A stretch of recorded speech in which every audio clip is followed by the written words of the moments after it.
understandable in this era to figure that tickets for playoff games are more expensive than the regular season, but Fever tickets for Tuesday night remain very affordable. $12, $13. I don't know what they're going to lie about as far as attendance goes. We're going to get into that momentarily. There are tons of tickets, hundreds of tickets available, if not thousands of tickets still available for tonight's game at a cheap price of a hoagie sandwich and a bag of chips from Wawa. You know, during Hoagie Fest nonetheless. A hoagie and a bag of chips from Wawa, you can get into Gainbridge Arena. Just a year ago, the Indiana Fever were barely a blip on the sports radar. Then Caitlin Clark showed up, and everything changed overnight. Suddenly, this once-forgotten franchise turned into the hottest ticket in town.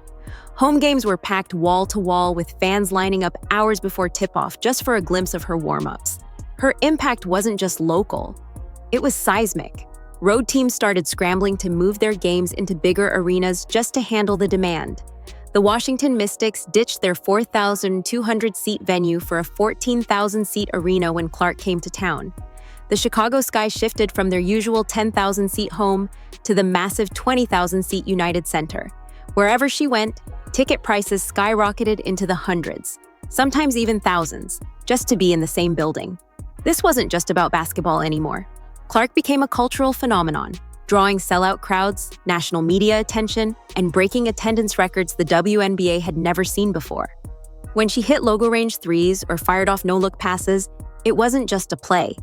It was a moment, and millions of new fans who had never watched women's basketball before were suddenly glued to their screens. For the first time in decades, the Indiana Fever weren't just relevant, they were electric. But no one realized just how fragile that magic really was. Then, almost out of nowhere, the magic stopped. For weeks, Clark had been powering through nagging aches, showing flashes of her usual fire, and keeping the Indiana Fever on track for a deep playoff run. But on September 4th, everything shifted. She was officially ruled out for the rest of the season with a lingering groin injury. And just like that, the heartbeat of the team flatlined. Her absence hit like a thunderclap. There are teams already doing Black Friday sales for playoff tickets. There are some the league is afraid that there are some teams' games where you could get into the playoff game for $6. That is how low some of these ratings might be and how low some of these ticket prices might be. Let's get into it. Welcome to Keep the Vision. Make sure you like, comment, subscribe, share the channel, hit that bell notification. The last time the Indiana Fever posted a video of Caitlin Clark talking was almost a month ago, but they know who they need to post when it's time to sell tickets. Damn! Putting CC front and center only when it's time to sell Oh boy. Oh boy. And we're talking about the tickets, folks. Don't hate the player, hit the game. I'm just a lonely messenger. That's it. Look at these ticket prices. Oh Lord, oh Lord, oh Lord. Look at these ticket prices. $13, $12, $55 for section 100. $27, $147 for section 5, $55 for section 19, $330 for courtside seats. Ho! One moment, the Fever were riding the high of their first back-to-back playoff appearances in nearly a decade. The next, the energy drained out of the entire franchise. What should have been a celebration, their first home playoff game since 2016, turned into a quiet, half-empty night inside Gainbridge Fieldhouse. Fans who had been camping out for tickets just weeks before were suddenly scrolling past playoff seats like they were expired coupons. The buzz was gone, the spotlight dimmed, and an uncomfortable truth began to sink in. Without Caitlin Clark on the floor, the Fever weren't just vulnerable, they were invisible. And what happened next shocked everyone. It's $9. This is the cheapest it's been to get into an Indiana Fever game all year.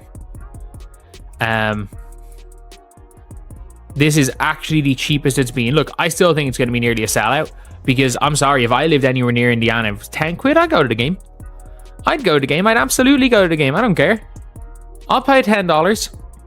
It's cheaper to be in the arena watching the game than it is to sit at home. Probably more expensive than it would cost to go to to watch call it, to pay for one game on Fever Direct, I'd say, if that's a thing. The crash was immediate and brutal. Playoff tickets that once sold for hundreds, sometimes even thousands, were suddenly going for the price of a fast food combo meal. You could get into an Indiana Fever playoff game for $9. $9. That's cheaper than a burrito with extra guac at Chipotle or a Happy Meal at McDonald's. Even the courtside seats, the same ones that used to push past $4,000 when Caitlin Clark was lighting up the scoreboard, were now going for just $200. That's what you might pay to see a decent high school game. Rows of empty seats wrapped around Gainbridge Fieldhouse like a ghost town, and resale sites were flooded with desperate sellers slashing prices just to get anything back. It wasn't just a dip in demand, it was a free fall. A stunning collapse for a franchise that had been printing money off Clark's star power just weeks earlier. But it wasn't just the arena that emptied, the screens did too. The WNBA is in a panic right now. The WNBA higher-ups are panicking. They don't know what's going to happen. I already let y'all know. I showed y'all the numbers that they was concerned about the playoff ratings and what they will be for the networks. They're concerned about it already. No Caitlin Clark here to carry everybody.